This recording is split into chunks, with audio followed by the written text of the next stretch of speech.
So today we are walking with the dogs to one of the little gems in this part of the UK's national park, the Peak District. It's a little shrine that was built around about 200 years ago by a Catholic family who lived in what is now an abandoned, or in fact a ruined hall just over the horizon that we can just see here where the trees are. The shrine was dedicated to the governor, so we'll walk down there and have a look. The temperature at the moment is -1 degree Celsius, or for those of you who still live in the 19th century, 30 degrees Fahrenheit. So the ground is really quite crisp. The sun is out. We're walking directly into the sun at the moment. The dogs, as you can see, are loving running around in the snow. Wearing sunglasses today because the sun is quite bright. It's low in the horizon.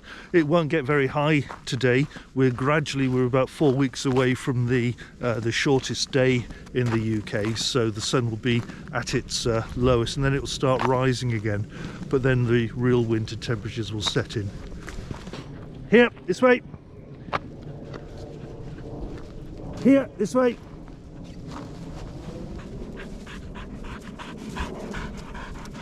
Good boys, good boys.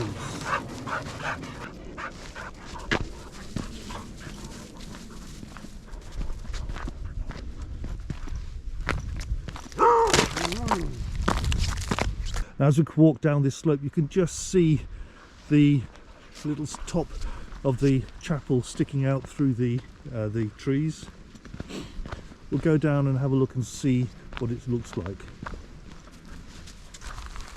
Try and see if we can make our way down these steps. They're a bit potentially icy. Don't want to end up becoming another mountain rescue statistic.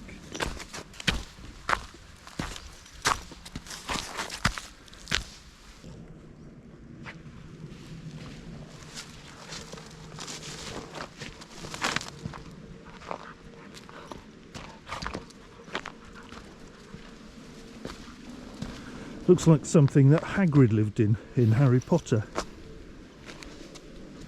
Although I suspect this has been more permanent.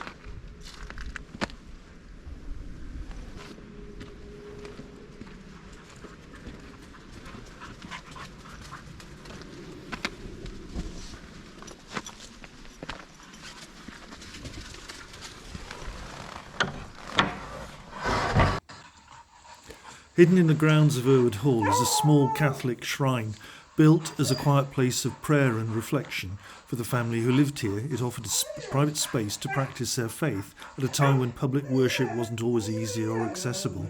Today it stands as a gentle reminder of their devotion and of the long history woven into these grounds.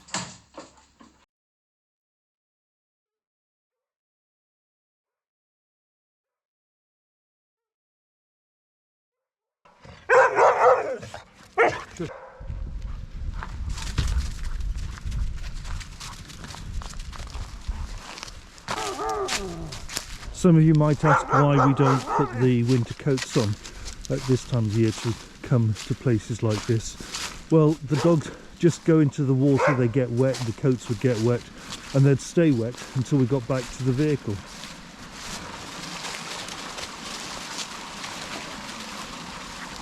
As you can see, less inclined to go into, oh, he got into the water.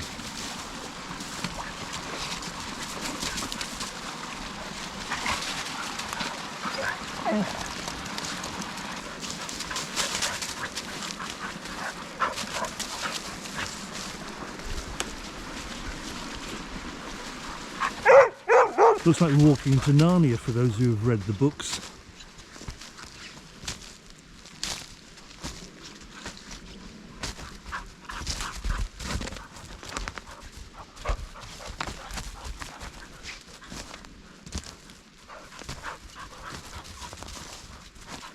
The dogs haven't stopped running since we got out of the van.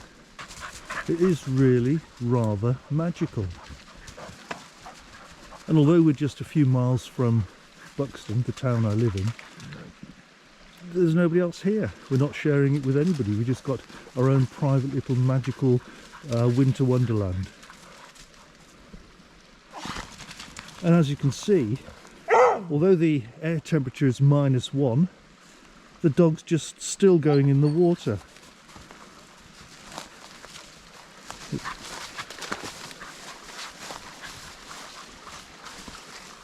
One of the YouTubers that I watch quite a lot, who does a lot of photography of squirrels in northern Sweden, always seems to find lots of things flying and creeping along the ground. But I'm standing here. I know I made a bit of noise with talking to the camera, but I can't hear anything apart from the water babbling away. No birds, and certainly you won't find very much wildlife here on the ground around at the moment. You do get deer in this valley, and we do get barky dogs. Oh, look at that! That's, oh, dear me! Dear me! That is, ooh. Yeah, I know, I'd complain as well if I were you. Right, let's walk back to somewhere slightly less chilly. Here! Good boys. Good boys, yes. I still find it incredible that you can walk in an area like this and not see very many other people. It's absolutely fantastic. The dog's loving it, absolutely. The only background noise you can hear apart from the stream babbling away is aeroplanes flying into or flying out of Manchester Airport, which is about 20 miles northwest of where we are at the moment. I've made that approach several times in my travels, so I can't really complain about the noise because I've been part of the noise myself. Right, let's go down and see whether this bridge is an option to cross this stream. Don't really fancy ending up in the stream. Yeah, that was okay.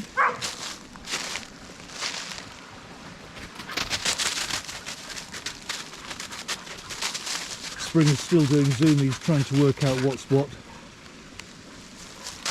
We were in southern Spain just a couple of weeks ago, and the air temperature was 32 degrees centigrade. I don't know what that's like in the 19th century. You can work it out possibly. And during the afternoon, when the air temperature got to that level, we basically just went into the shade and just sat next to the swimming pool, working on the assumption that there was nothing we could do in those temperatures apart from just stop ourselves overheating. Whereas now, when it's really cold and crisp, you just dress up, put a pair of gloves on, put a hat on, and out you come. I certainly wouldn't take the dogs for a walk in those conditions, but here you are, look at it, they love it. And in fact, not only do they love it, but they want to shout at you and tell you how much they love it and how much more fun they would have if I would actually throw a ball for them. But I'm not throwing a ball because it's getting to the point now where they demand it on every single walk at every single moment. So we're doing cold turkey with the ball.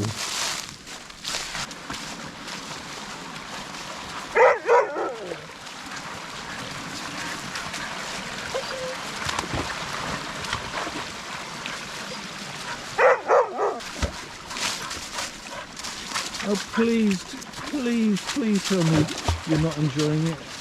And he's found himself a little gem.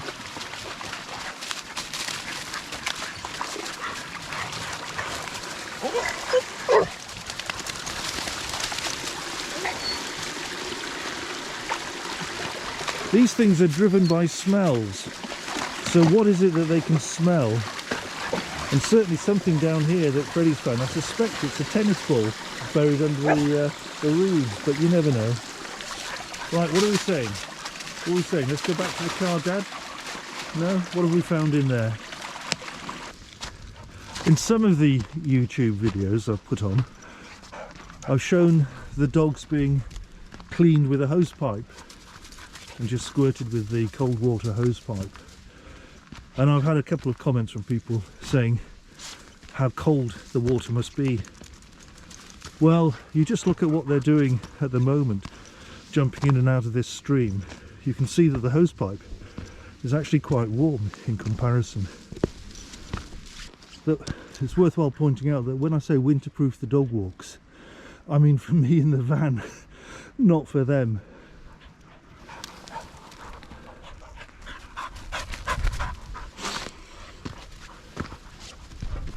Another couple of comments that we've received is, how did we get the dogs to always hang around where we are and to keep looking back? If you notice, they keep giving a look to see where we are, and they crisscross in front of us rather than running off into the distance. Well, right from an early age, we've made it very clear to the dogs that not only are we the pack leaders, but we're also the most fun.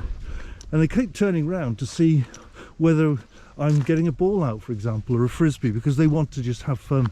And they stay with us rather than go running off to somebody else, because we're the ones who provide the fun for them. Okay, this way.